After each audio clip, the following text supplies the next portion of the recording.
Welcome to my YouTube channel. And for today, pag-uusapan natin ang epekto ng substance use sa tao, pamilya, paaralan at komunidad, short-term at long-term.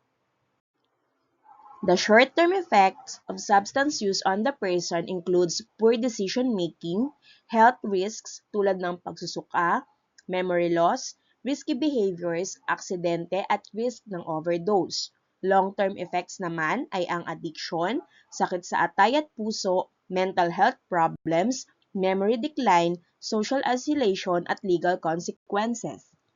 Sa pamilya, nagdudulot ito ng conflict, stress, neglect ng responsibilidad, gastos at minsan domestic violence. Kung tuloy-tuloy, pwedeng masira ang pamilya, magdulot ng kahirapan, trauma at pagkawala ng tiwala. Sa school, short-term effects include poor performance, absenteeism, disruption sa klase, peer pressure, at risk ng suspensions or dropout.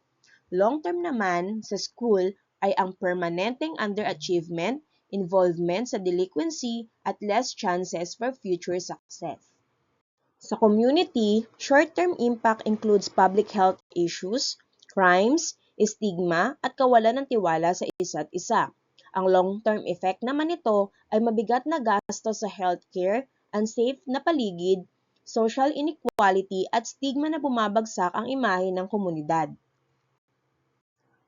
Prevention starts with us. Piliin ang healthy lifestyle, sports, hobbies, family bonding. Tandaan, non-use ang normal.